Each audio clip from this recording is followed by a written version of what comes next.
The afternoon train rolled past the foothills covered in brown grass, carrying with it the dry chill that always marked late September in Montana. Elias Ward rested his hand against the dust-streaked window and watched the last streaks of sunlight fade behind the ridge. 6 years running from Cedar Ridge, 6 years living among unfamiliar hoofbeats and long winters without a home. And yet a single wrinkled sheet of paper in his coat pocket had been enough to pull him back to the place that once hurt him so deeply he thought his heart would never wake again.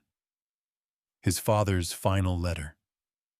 Only a few lines, written in William Ward's usual terse, granite-hard manner. Elias, if you have anything left to say to me, come home. I don't have much time. No apology, no explanation, no mention of the years he had carved a cold, unforgiving distance between father and son. Yet for all its emptiness, that letter still called Elias back. Some things, no matter how badly you wish otherwise, cannot be outrun forever. The train slowed as it approached Cedar Ridge's small depot. The old pine wood platform rose through a thin veil of dust, familiar enough to tighten something in Elias's chest.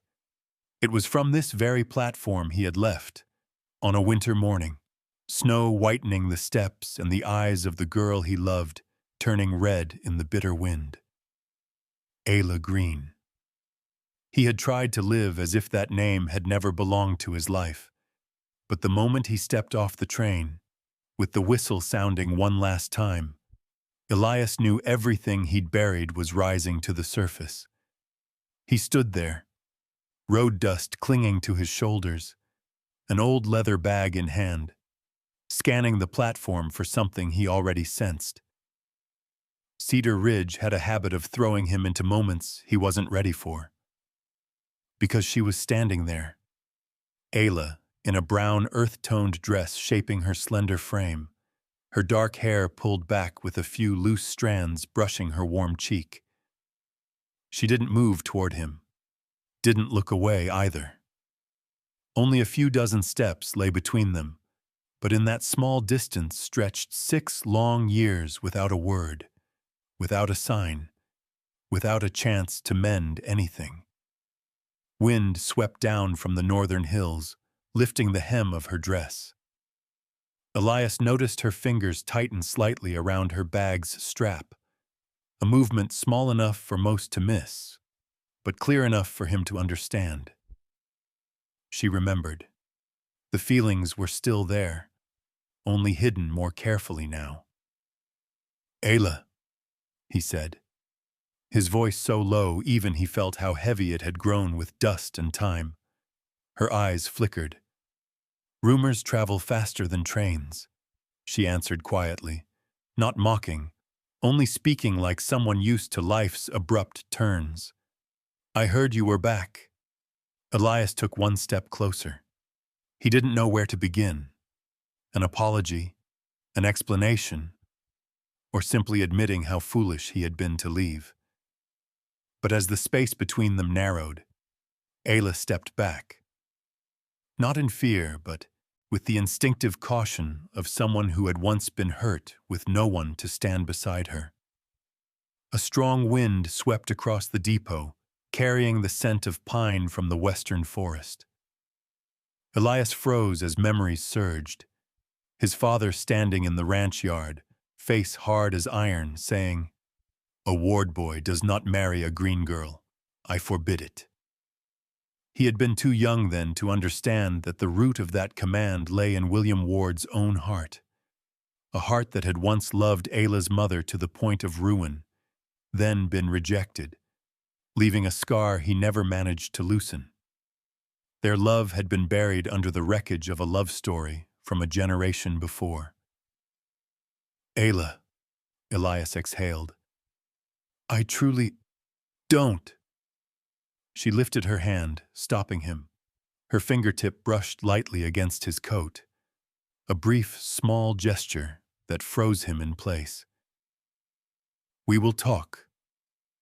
She paused, her dark eyes searching his as if answering every question he hadn't spoken.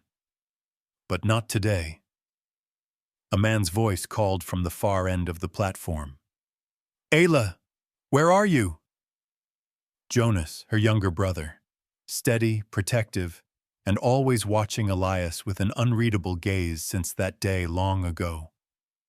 Ayla stepped back, her hand falling from his coat. "I have to go." Elias didn't reply.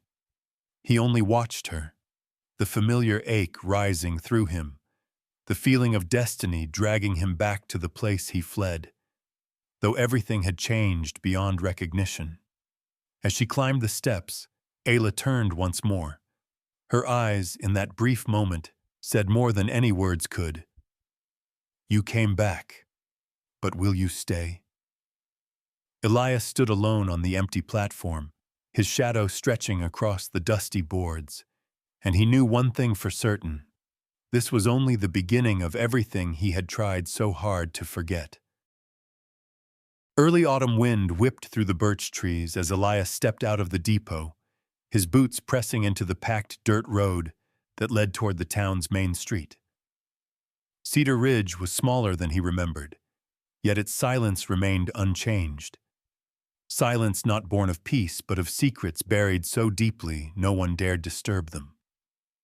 Attorney Hillman's office sat on the second floor of the red brick building beside the blacksmith shop.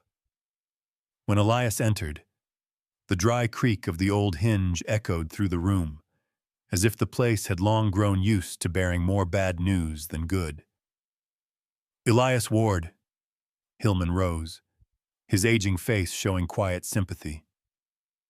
"My condolences." Elias nodded without speaking.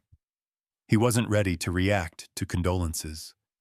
His father had left him no warm memories, only long, empty spaces and the letter that forced him home. Hillman handed him a thick, dark yellow envelope. "This is the will, and there are a few things you should know." Elias sat on the worn wooden chair. Afternoon light spilled through the window, laying pale streaks across the floor, soft in appearance, nothing like the weight in his chest. "Your father," Hillman began slowly, choosing each word, "tried to set many things right during his last year." "What things?" Elias asked, keeping his voice even. "He bought the Green family's land." Elias looked up at once, his expression shifting. "He bought their land?"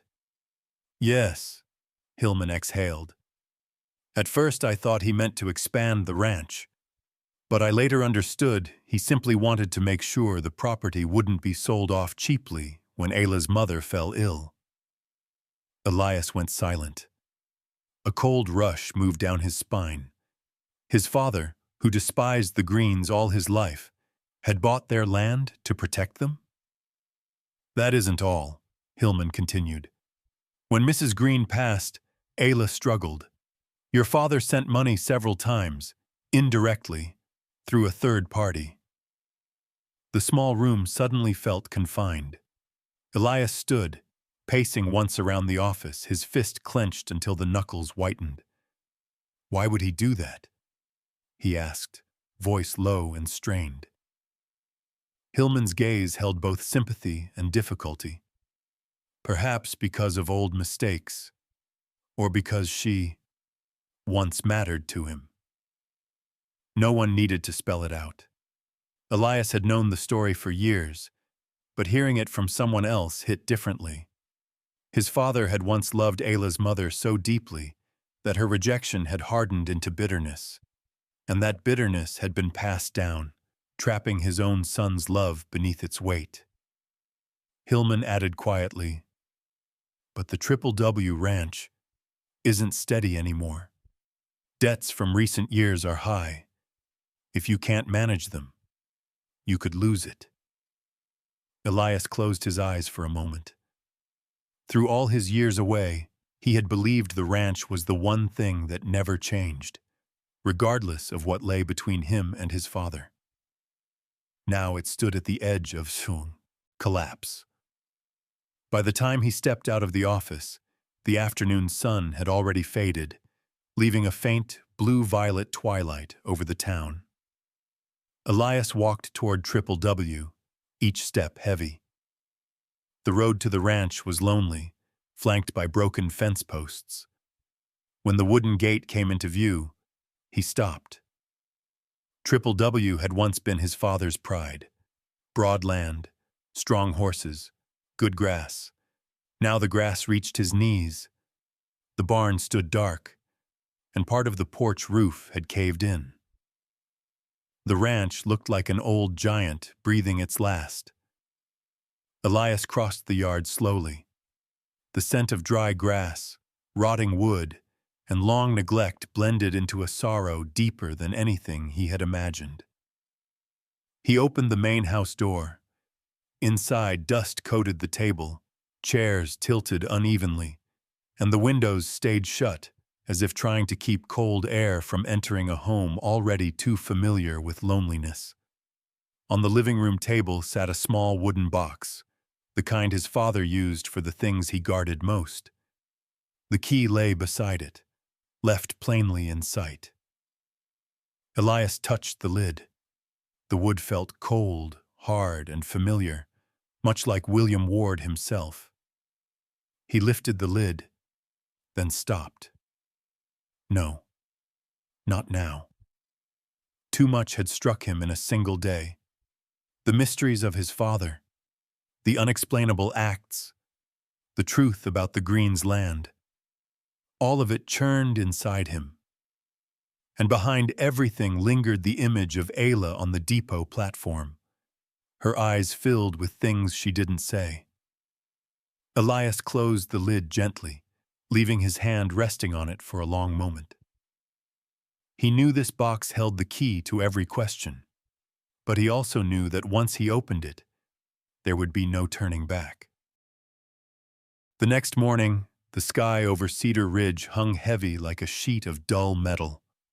Gray clouds drifted down from the northern range, gathering into a dark mass that warned of a long autumn rain. Elias pulled on his coat, tightening the rolled list of supplies he needed. Nails, planks, new rope, lamp oil. The ranch wouldn't survive the winter unless he started repairs at once. The dirt road from Triple W to town was uneven, puddles pooling in deep pockets.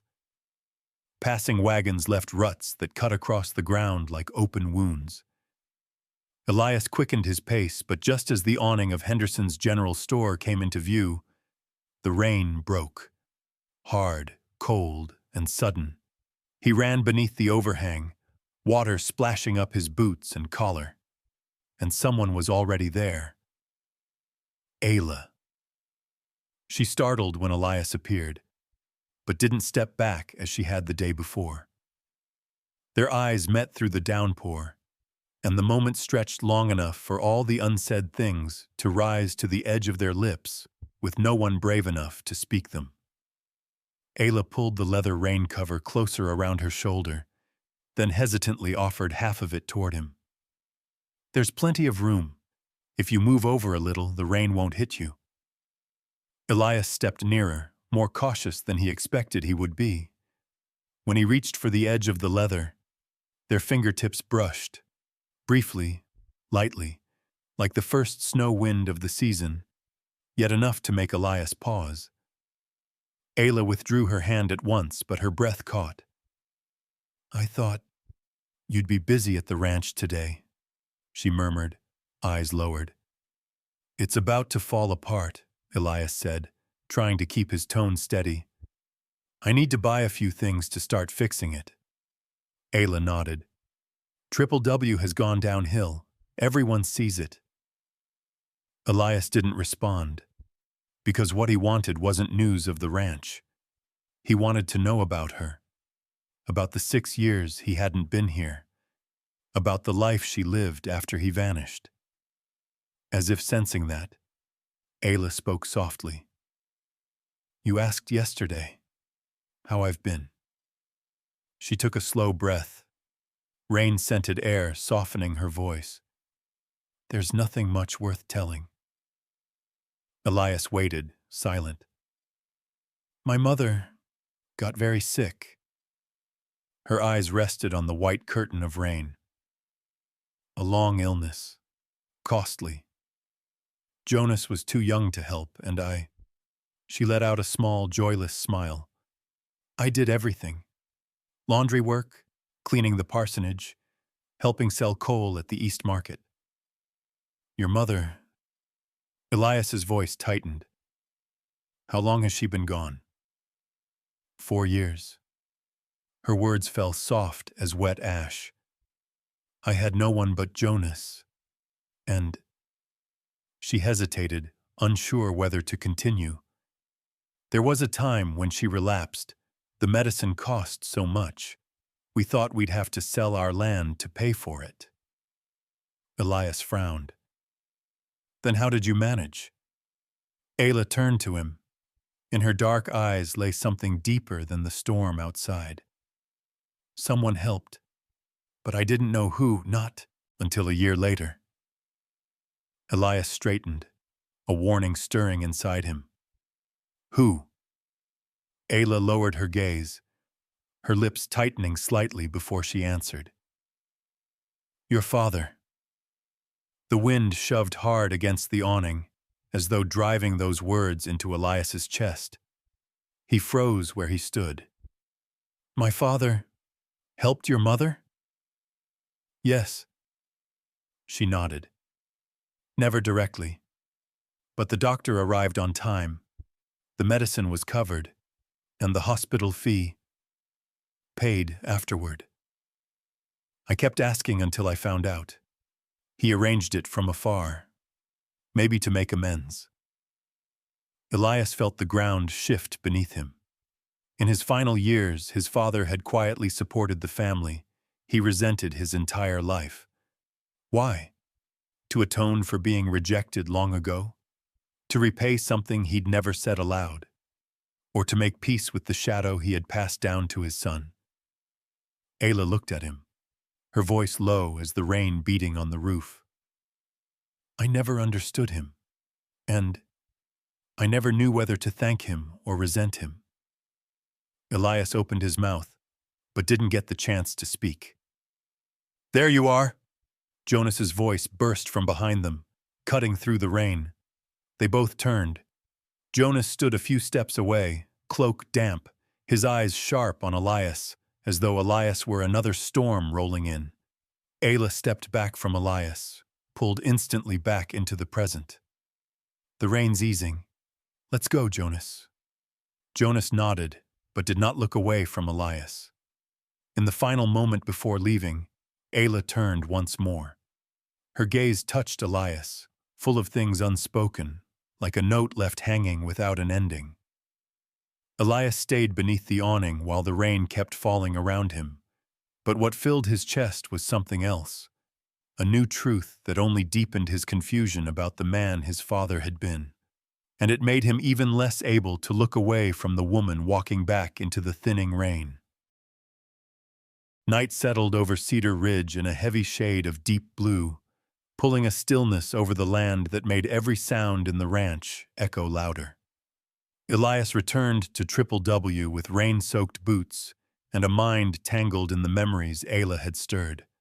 Her words, "Your father helped my family," lingered in him like a quiet flame, burning slow but impossible to forget. In the dark kitchen, he lit the oil lamp. A faint yellow glow spread across the room, touching the old wooden walls. The house, once full, felt lonelier than ever without his father's footsteps. Elias poured a cup of water but didn't drink it. His eyes fell instead on the wooden box near the stove, the one attorney Hillman had given him with the message, "He wanted you to open it when you were calm." Elias sat down, then opened the lid. Inside lay a bundle of letters tied with a fraying twine cord. The handwriting on the envelopes was unmistakable, his father's. But what froze Elias was the note written on each one, unsent. He picked up the first. To Lila Green. Elias felt his chest tighten. Ayla's mother. The handwriting trembled slightly, as if the man who had always been so rigid had struggled over each line. I'm sorry for the harm I caused you. I loved you more than I ever admitted.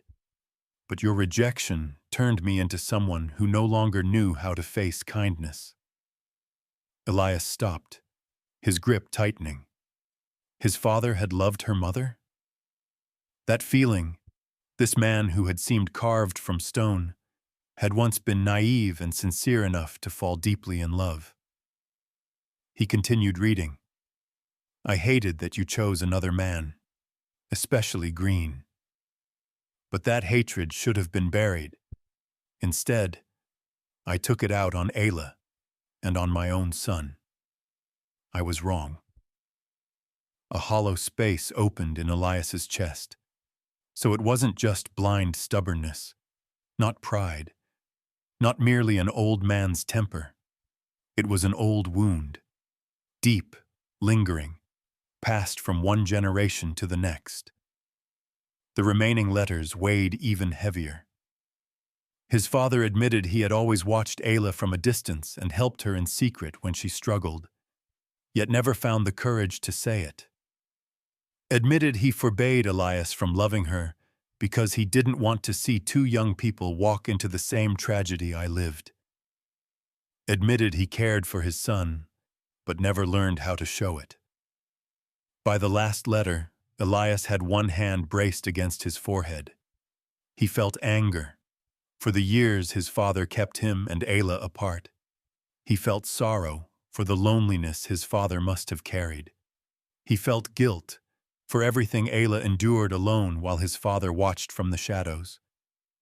Wind hissed through the door cracks, sounding like distant old ghosts exhaling. Elias folded each letter carefully, tied the twine, and placed the stack back in the box. He stood with a sense of something breaking open, and something finally making sense. More than anything he'd learned in 6 wandering years. He needed to speak to Ayla. He needed to tell her the truth. He needed her to know that he was not his father. The next morning, Elias went to the greenhouse, but Ayla didn't answer. Jonas stepped out instead, his gaze cold as mountain wind. My sister's tired. She doesn't want to see anyone.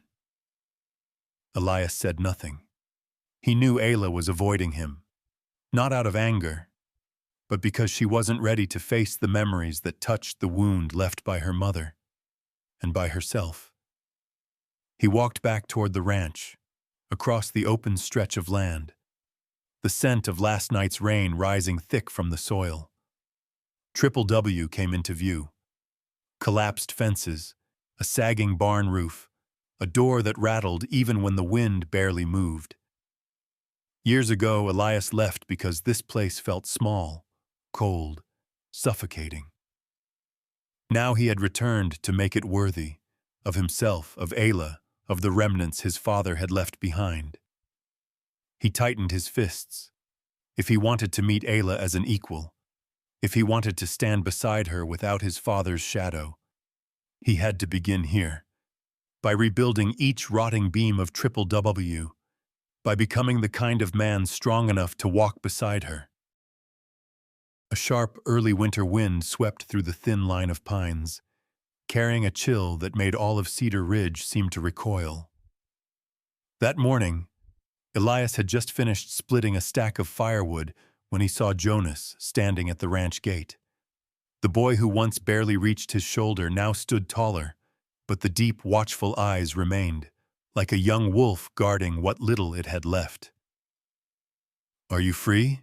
Jonas asked, voice low, as if afraid someone might hear. Elias set the axe down. "What happened?" Jonas swallowed hard, avoiding his gaze. "My sister. Something happened." In town, the bank door slammed shut in Ayla's face. Wind whipped at the dark, earth-colored hem of her dress, and her face went pale. Elias watched from afar, not daring to approach. Ayla would never let him see her in a moment of weakness. But her shoulders dipped for a single heartbeat. just long enough for Elias's chest to tighten. Jonas appeared beside him, disappointment clear on his face.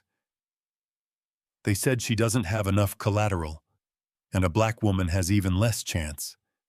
If she can't get that loan soon, we might lose Green Farm. Elias kept his eyes on Ayla in the distance. She was attempting a smile at someone, but it looked like a thin cloth covering a deep crack. Ayla won't accept my help, Elias murmured. I know. Jonas lowered his head. But you could guarantee the loan for her. Elias turned.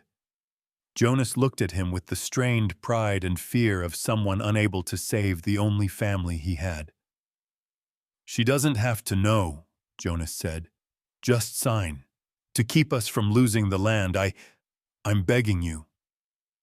One sentence, enough to keep Elias from thinking further. He followed Jonas to the back office of the bank, signed the papers, signed as though he were setting his entire heart onto the page, and he said nothing to Ayla. By late afternoon, when the sun dipped behind the pine ridge, Ayla came to Triple W Ranch. She didn't knock, didn't wait. She flung the door open like slicing through winter air. You think I'm the kind of person who needs you to save me? Her voice was sharper than the season's wind. Elias stood immediately. Ayla, listen to me. No. She stepped toward him, her eyes bright with anger. What right do you have to sign for me? What right to decide my future without asking me once? Elias tightened his hands. Jonas came to me. He was afraid. I don't need pity. Her voice cracked like torn fabric in the night. I've lost enough. Lost my mother. Lost our home. Lost you. And now you expect me to accept help from the son of the man who cursed my family? Elias fought to keep his voice calm, though his heartbeat stumbled. I'm not pitying you. I just don't want you to lose the last thing your mother left you. She paused. Her chest rose and fell sharply. Her eyes reddened, holding a storm that hadn't yet broken. You don't understand, she whispered, voice raw. The only thing I have left is my pride. The one thing I can hold to stay standing. If I accept your help, what do I have left? Tears fell, not weak tears, but the tears of someone who had held herself up for too long. Elias managed only one word. Ayla. Then he moved toward her, guided not by thought, but by something older and deeper. He lifted his hand and touched her arm. For the first time in 6 years. Ayla froze. Her whole body trembled, but she didn't push him away. She simply stood there, in his arms, like someone who had fought the world for too long and allowed herself, for just one moment, to lean on someone else. I thought I was stronger than this, she whispered, her voice brittle. You're stronger than you think, Elias answered softly. But everyone needs a place to rest. Ayla looked up at him. Her gaze carried pain, uncertainty, and a shadow of the way she once looked at him under a rain-drenched roof 6 years ago. Wind swept across the fields, but Ayla's breath was close enough that Elias felt every small tremor of her leaning into his chest. A long silence. At last, in a voice thin as a cracked note, she asked, Elias, why do you still touch me the same way you did 6 years ago? He didn't answer, because his hands were already answering for him. That night, Cedar Ridge was colder than usual. Wind swept down from the northern mountains, cutting across the grasslands, its howl hanging in the air, like a warning meant for hearts still carrying old wounds. Ayla walked quickly along the dirt road toward Triple W Ranch, gripping a stack of papers so tightly the edges pressed into her palm. She had planned to throw them onto the table, say a few cold words, then leave. But when she arrived, the house was dark. Only a faint yellow light glowed from the barn behind it. She walked around, her boots sinking into the wet grass, and stopped when she saw Elias. He was sitting on a wooden beam, elbows on his knees, head bowed as if the weight of years had finally fallen onto his shoulders. The wind slipped through the gaps in the barn walls, blending with the sound of his quiet exhale until the whole place felt heavy. Ayla stood in the doorway, her hand still clutching the papers, but her feet rooted to the ground. The silence between them felt heavier than the storm years ago. Elias didn't turn, but he knew she was there. "Ayla," he said softly, his voice rough, as if he had just stepped out of a long memory. "You came." She drew a long breath. "I'm only here to return something that isn't mine." Ayla stepped inside and set the papers on the wooden ledge. "I'm not accepting that help." Elias lifted his face. His eyes were tired but clear, holding words he'd carried for 6 years with no place to put them. "Ayla, I didn't do it out of pity. But you didn't ask if I needed it either." "Because if I asked," Elias answered quietly, "you would have said no." Silence settled for a beat. Ayla turned away, but her voice trembled. "Do you know how much I hated you for leaving? For standing on that platform, watching the train disappear, realizing you wouldn't look back even once?" Elias took one step toward her. "I thought leaving was best for both of us." "You thought so?" Ayla let out a small, brittle laugh, but it carried more than one kind of pain. "Your biggest mistake wasn't leaving. It was not returning." The words cut through Elias like a thin blade. He stepped closer. "Ayla, don't." She raised her hand, not to push him away, but to steady herself. It rested on his shoulder as if she were stopping her own trembling. "If you take another step, I don't know if I'll have the strength to step back." Elias looked at her for a long moment. Ayla's face bore the lines of loss, the years she had held herself together alone. He lifted his hand slowly, carefully, placing his thumb beneath her chin and guiding her face upward.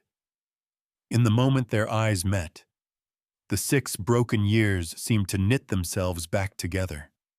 The runs across the hills, the rainy evenings under shared shelter, the quiet nights by the fire when she sat close without a word. Their breaths mingled. "Ayla, I never stopped loving you." The words slipped out like the final breath of someone who had held them inside for far too long. Ayla closed her eyes, tears streaming down her cheeks, warm against the cold air.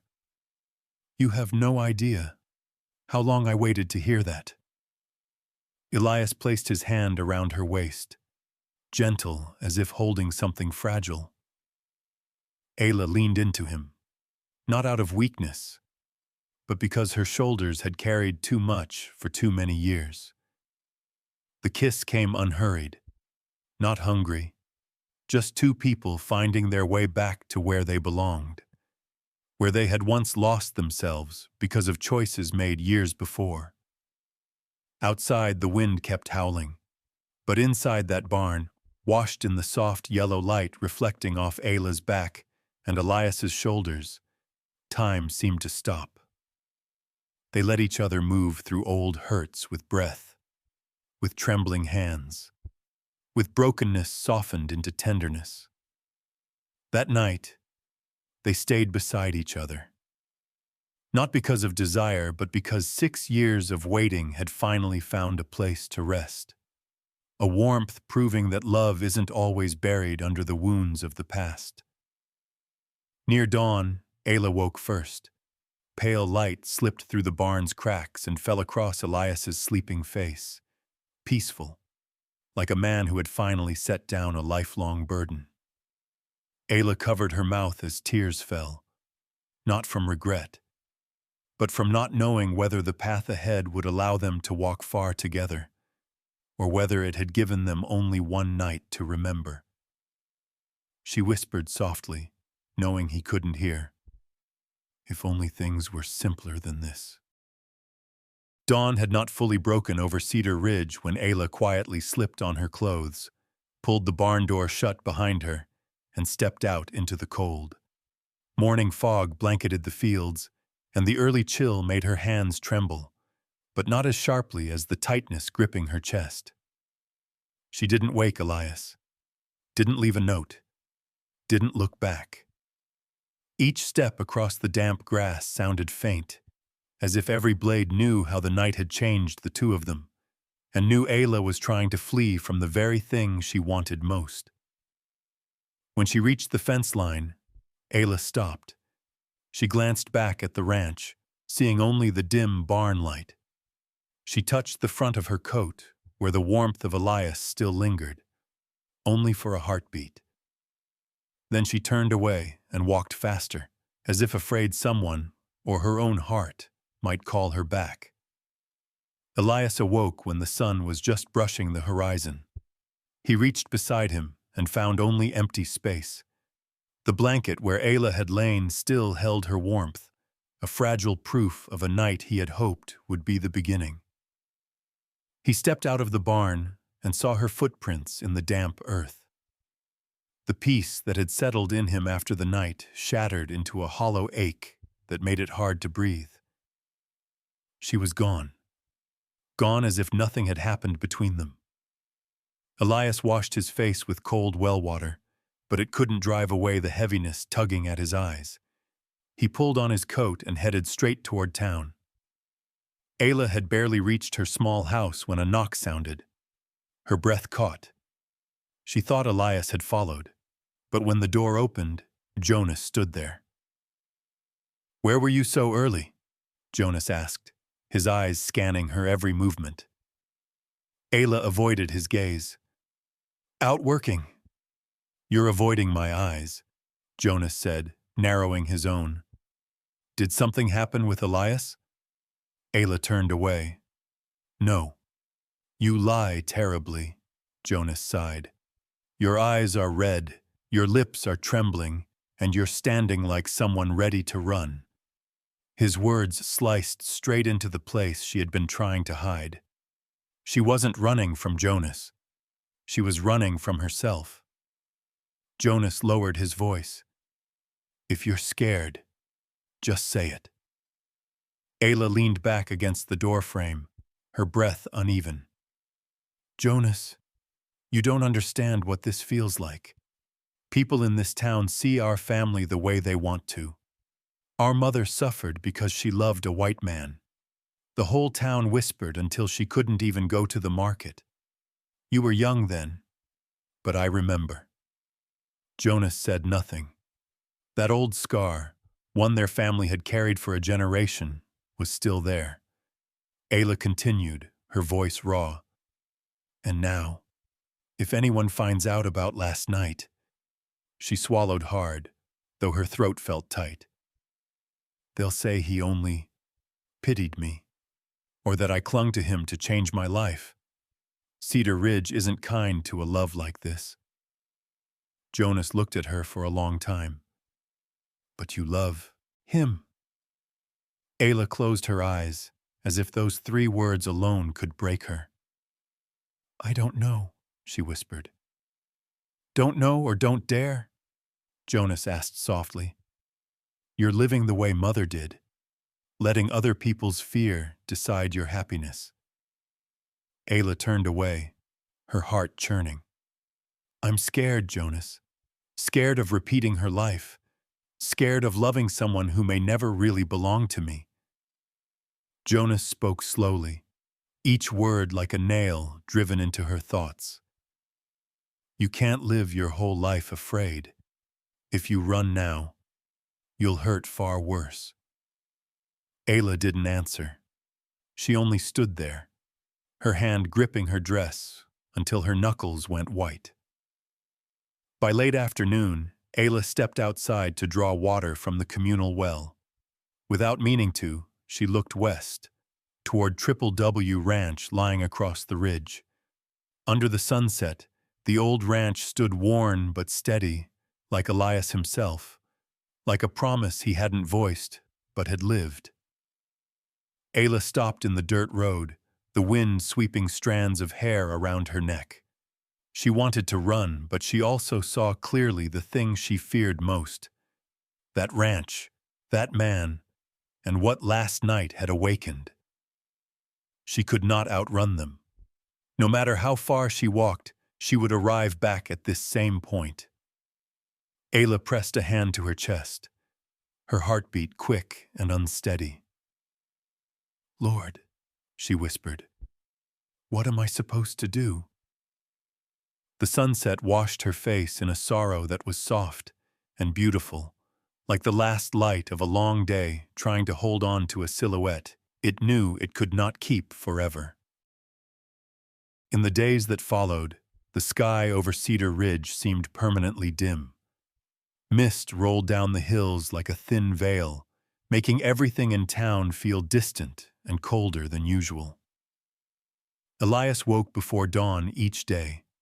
He worked as if he could fill the emptiness inside him with hammer strikes, plank boards, and rebuilt fences. Triple W Ranch began changing day by day. The front gate stood straight again. The barn's roof had new boards. The garden behind the house was cleared of weeds. People passing by took notice. When a man wanted to prove something, Cedar Ridge rarely saw anyone more relentless than Elias Ward. One afternoon, as Ayla passed the market, two women near the dress shop whispered, "The Greens tangled with the Wards again. Black girls shouldn't dream. Stories like that never end well." Ayla quickened her pace, but their murmurs jabbed into her chest like needles. She bent to pick up the basket she had dropped, when a shadow stepped in front of her, Elias. He looked at the women, and his cold stare made them turn away awkwardly. "No one here is above anyone else," Elias said, steady as stone. "And no one insults Ayla Green." Ayla held her breath. The whole market turned to watch. Her face flushed, part shame, part the tremor of her heart, as Elias chose her side without hesitation. Elias picked up the basket for her. "You don't have to endure this alone." But Ayla stepped back. "Don't do that in front of them." Elias looked at her, puzzled. Instead of arguing, he walked beside her a long stretch in silence. It wasn't gentle silence. It was stretched tight, like a rope about to snap. The next day, Elias visited Ayla's mother's grave. The cemetery lay under a light frost. The simple headstone had a bunch of dried flowers leaning askew from the wind. Elias crouched, fixed the bouquet, and straightened it. "I'm sorry," he whispered, unsure if he meant it for his father or for everything the love of two people long ago had gotten wrong, pushing their children into a story neither asked for. He stayed there until his fingers numbed from cold. Ayla saw him from a distance but didn't approach. The sight made her chest tighten. Part of her wanted to run to him and hold him.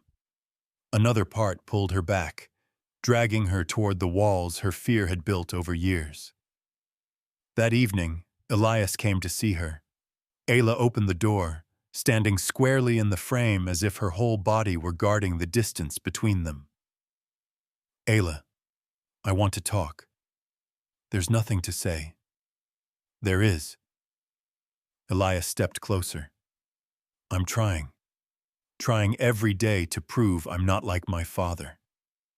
Ayla closed the door a little more. "It's not that simple. I'm fixing the ranch. I stood up for you. Elias." Ayla cut him off, her eyes carrying a depth of exhaustion he'd never seen in her. Do you think doing a few things can erase memories? Erase what your father did to my mother? Erase the way this town sees me, as a stain on their clean white shirts? Elias faltered. He hadn't expected her words to strike so deep. I don't want you to suffer any of that again. And what if you give up? Ayla asked quietly, the edge of a blade in her tone. If Cedar Ridge turns on you, are you sure you're strong enough to stand beside me? Or will you walk away again like you did 6 years ago? Ayla, I have to ask. I have to know, because I can't be sure you can fight for me. For long. Her words crushed what Elias had been building inside himself, not because they were wrong, but because they touched the fear he had never faced. Elias lowered his head, his lips trembling. So, in your eyes, I'm that weak? Ayla gripped the edge of the door as if she needed something solid between them. I'm not calling you weak. I'm saying, I watched a woman pour her heart into a white man, and she died carrying the hurt of it. Elias stepped back, as though struck in the softest part of himself. He opened his mouth, but no words came. Finally, he only nodded. I understand. Then he turned, walking into the falling dusk, his broad figure lonely against the fading light. Ayla watched him go, her lips trembling as if they wanted to call him back. But no sound escaped. Only the quiet click of the door closing, soft, but enough to crack both their hearts a little more. The late autumn rain swept over Cedar Ridge from afternoon until night, striking the town's rooftops with a sharp, cold rhythm. Along the dirt road leading to Triple W Ranch, a dim light still glowed in the living room, casting Elias's shadow like a silent statue inside a house breathing with the chill of loneliness. Since the argument with Ayla, he had done nothing except carve and reshape the thoughts torn apart inside his mind. Her standing in the doorway, the pain and fear in her eyes, the words, I'm not sure you can fight for me long term. They kept cutting into him like a small blade sharp enough to split a heart. A knock sounded. Elias lifted his head. Outside stood a thin, tall figure under a rain-soaked hat. Attorney Hillman. Sorry to come at this hour, Hillman said, stepping in and shaking the water from his coat. But there's something. You need to read immediately. He opened his leather case and pulled out an old envelope, its edges yellowed with age. The name on it was written in familiar handwriting. To my son, Elias Ward. Elias's heart missed a beat. He said, Hillman spoke slowly, that I should give you this letter only if I believed you were on the verge of losing the thing you love most. Elias's chest tightened. Hillman set the letter on the table, then quietly left, as if knowing this wasn't a moment he had any right to witness. Elias stood before the envelope for a long while. He placed his hand on the faded handwriting. It wasn't only his father's script. It was the trace of a man who had been wrong too many times. He tore it open. Elias, if you are reading this letter, it means you're at the point where you must know the truth. The handwriting shook more than in the unsent letters he had found. Older now, painfully direct. I was wrong. Wrong from the day I let my wounds spill into your generation. I loved Ayla's mother when I was young. When she chose another man, I hated the world for it, and I should have learned forgiveness. Instead, I chose the worst path. Elias felt his hands trembling. The next line cut deeper. I poured onto the Greens a burden they never deserved. I forbade you not because I feared anything for you, but because I feared seeing myself, feared watching my past repeat in the love you found. Hot tears blurred Elias's vision. "Father," he whispered. He kept reading. "Son, if anyone in this world deserves a steadfast love, it is Ayla Green. I know you love her sincerely. If you give up, you will carry the same wound I carried all my life." Elias gripped the table until his knuckles whitened. "And here is the last thing you must know. I left the deed to Green Farm, the land I once bought. It is my late apology to the woman I hurt most. If Ayla accepts it, tell her it is a gift from a man who once loved her mother, but loved in all the wrong ways." A drop of Elias's tear fell onto the page, smudging the ink. The final lines were brief. "Do not live as I did. Live better. Fight for the woman you love." Elias set the letter down and covered his face with both hands. The pain was not like a storm. It was like snow, falling slow, cold, settling over the heart in a heavy layer that made breathing hard. At that moment, Elias understood. If he didn't rise and fight for Ayla now, everything his father confessed would end as nothing more than a useless apology. He pushed himself up, grabbed his coat, threw open the door into the rain, beating against his face. The ground was slick underfoot, but Elias ran as though every second widened the distance between him and Ayla. Ahead, the lights of town flickered through the storm. Rain slashed across his face, freezing, but not enough to slow him. "Find her," he muttered between breaths, "even if it costs everything." Wind howled. Rain struck harder, as if testing his resolve. But Elias didn't stop. He couldn't. The night of Cedar Ridge stretched before him, dark, deep. But in Elias's heart, there was only one bright point: Ayla. The rain grew heavier as the night deepened, falling over Cedar Ridge as if trying to wash away everything buried for far too long. Elias ran across the flooded dirt road, breath broken, his coat soaked through, yet his steps never slowed. He knew where Ayla would be, always that place. The old well at the edge of town, the spot where they used to meet when they were young, where she once waited for him through sunsets that felt endless. When he reached it, the well appeared faint through the heavy rain, and there, Ayla sat at its stone edge, arms wrapped around herself as though trying to hold steady the heart shaking inside her. She startled when Elias came into view through the rain. "Elias, why are you—" He didn't answer. He stepped forward, rain pouring across his shoulders in sheets. "Ayla," he said, his voice roughened by wind and days of swallowed despair. "You have to hear me this time." Ayla rose, stepping back half a pace. "Don't push me. I don't know if I can take any more." "I know." Elias stopped just close enough not to frighten her. "But you need to know the truth. About my father. About your mother. About everything that tore us apart." Wind pushed her hair against her cheek, but she didn't lift a hand to move it. In her eyes were more than wounds, fear, longing, and something that had never truly gone out. Elias pulled a rain-creased letter from inside his coat. "My father," he swallowed. "He loved your mother.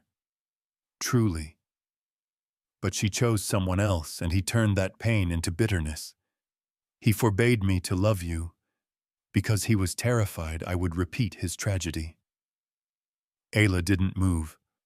Rain ran over her slight shoulders, as if reminding her the world had never been gentle to those who only asked for peace. Elias continued. "He apologized. I read it. Every line tore through me. He knew I loved you, and he knew you were the one person I never got over."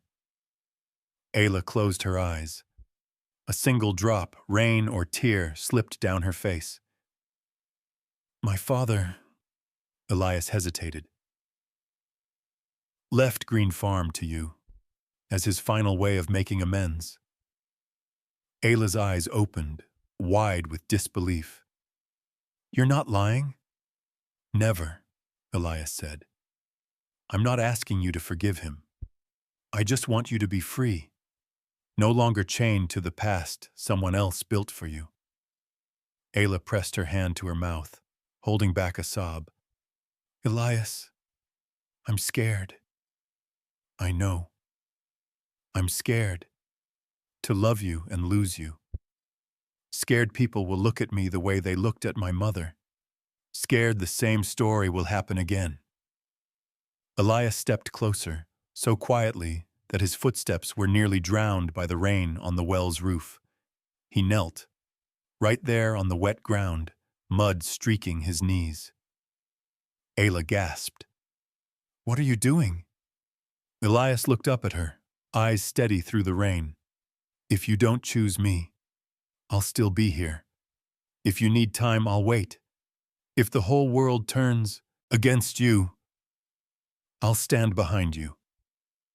A gust of wind nearly tore the letter from his hand, but Elias held it firm, as if anchoring the vow forming in his chest. I won't leave again. Not once more. Not for anything. Ayla looked down.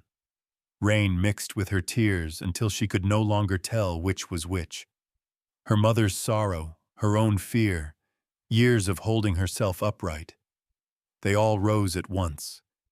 She sank to her knees before him, her hands trembling as they rested on his shoulders.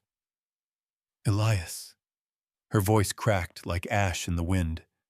I'm not as strong as I pretend. I never stopped loving you. I just don't know if I'm brave enough to walk this road without losing you again. Elias wrapped his arms around her waist, pulling her close. Then let me fear for you. Let me hurt for you. Just don't walk away from me. Ayla broke down, for the first time not resisting the arms that held her. She pressed her face to his shoulder, the same place she once leaned on 6 years ago, the same warmth she thought she had forgotten. Rain surrounded them like a heavy but gentle curtain. The old well, where their love first began, now witnessed the moment they found each other again. Ayla lifted her face. Elias bent down. The kiss came slow and deep, not to erase pain, but to tell each other they were still here, still belonging. Under Cedar Ridge's harshest rain, they found the gentlest thing. On the morning Ayla moved to Triple W Ranch, a thin band of sunlight opened over Cedar Ridge, tinting the fields in a soft gold like the hint of a new hope. Elias stood on the porch, one hand on the rail, watching the small wagon carrying her belongings roll into the yard. She stepped down first, her skirt blown slightly to one side.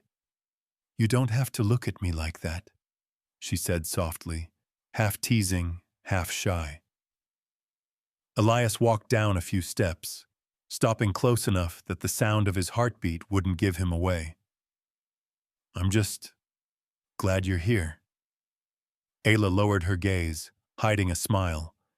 That smile was what Elias had missed for 6 years, and now it was the warmest light in the house. At first, people in town said nothing, but their glances followed them everywhere.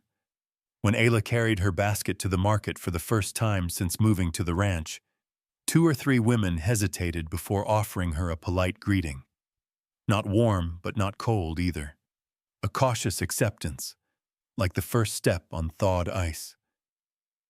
Jonas walked beside her, hands in his pockets. See? I told you. No one hates you. They just need time. So do I, Ayla murmured. That evening, when she returned, she saw flickering light from the kitchen window. Elias was trying to cook, smoke curling up like a distress signal. Ayla couldn't help laughing. She stepped into the kitchen, arms crossed. Are you trying to burn the house down? Elias turned, ears reddening. I followed the instructions. The pot disagreed. She moved beside him, placing her hand lightly over his to steady the ladle. The moment their fingers touched, a soft, small, unmistakably tender touch, Elias held his breath. 1 spoon, Ayla said quietly. You're adding salt like you're trying to brine the whole lake. Elias laughed. I just wanted to help. Then let me help you. Help. Ayla smiled. They stood closer than they needed to. Neither stepped back. The closeness wasn't like the night of the storm, more like warm coals, steady and gentle. In the days that followed, they began rebuilding Green Farm. One afternoon, Ayla stood in the old orchard, surrounded by apple stumps long dead, her face touched by a faint sorrow.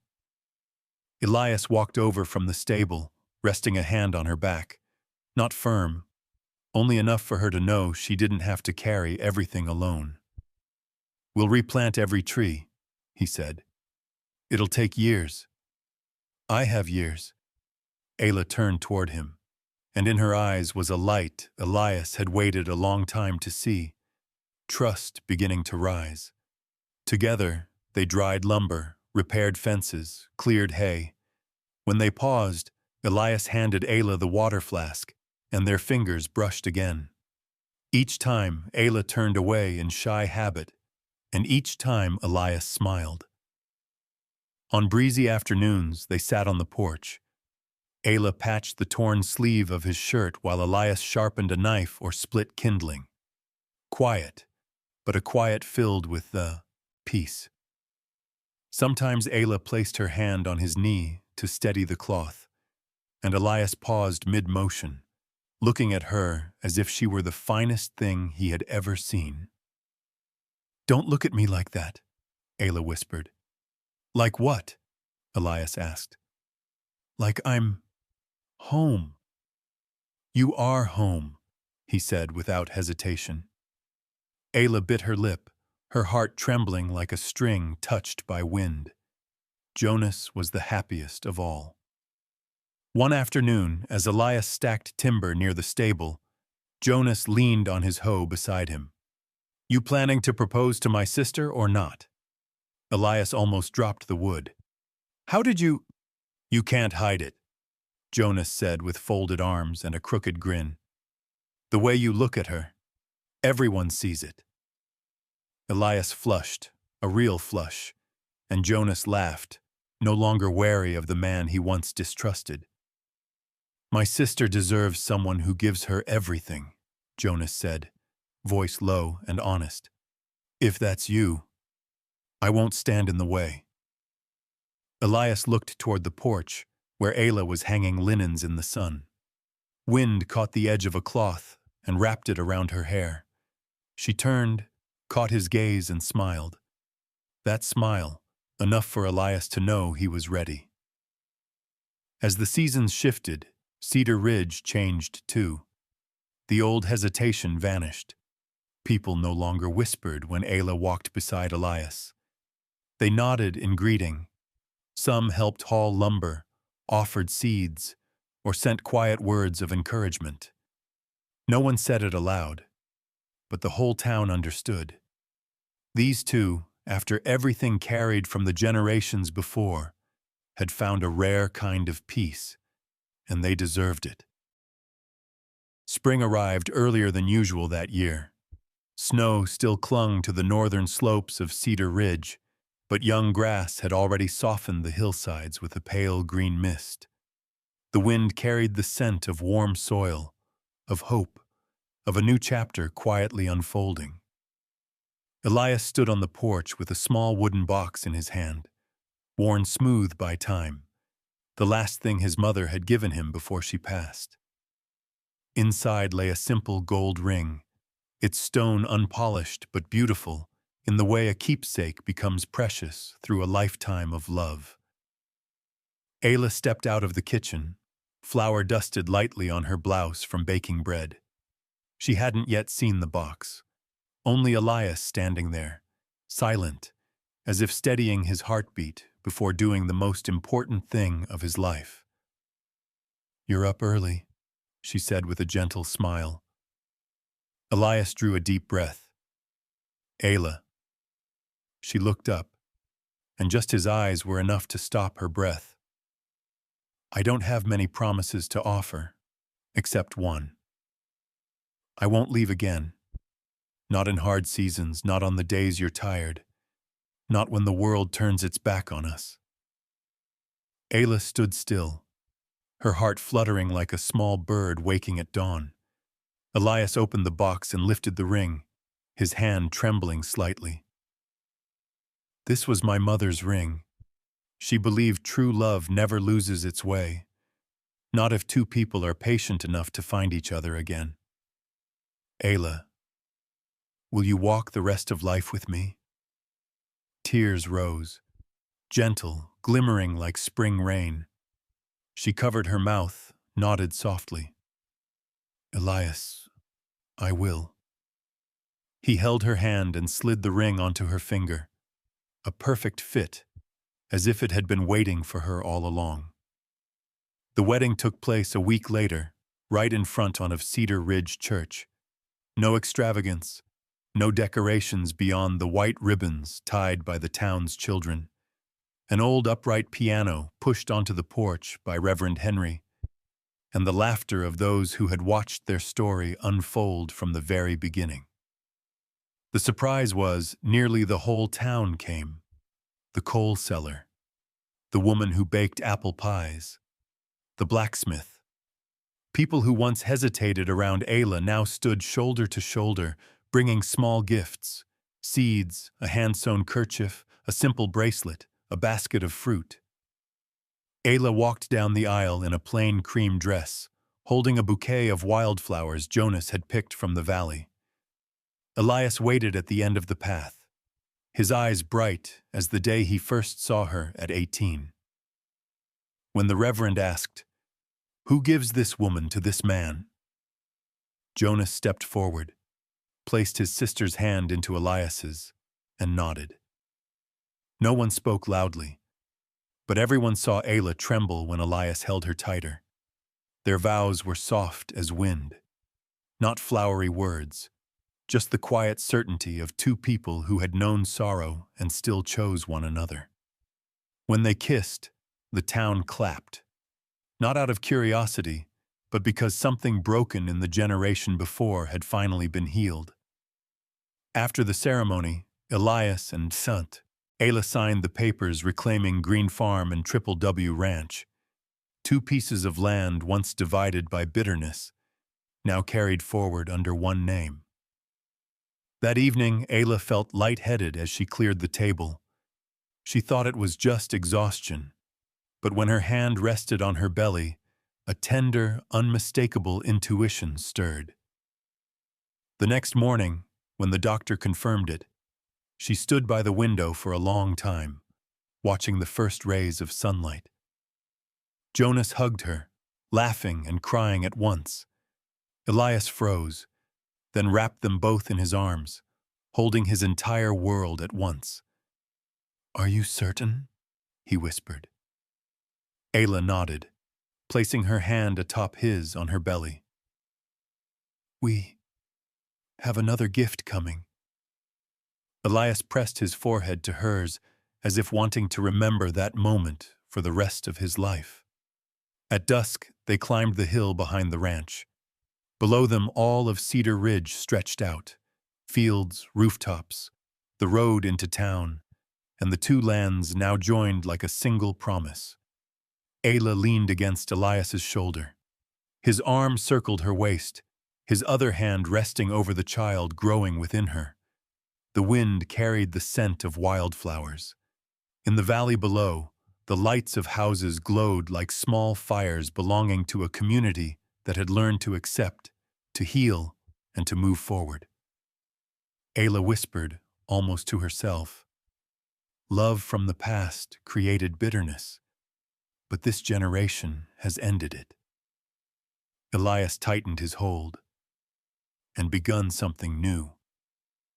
They stood there, looking into a future that felt both vast and close enough to reach. A new legacy, not just land, but the peace two hearts had spent half a lifetime trying to find again. Uncle, aunties, dear friends watching, have you ever witnessed a love strong enough to mend what the past broke? Share your stories below so we can keep each other warm with them.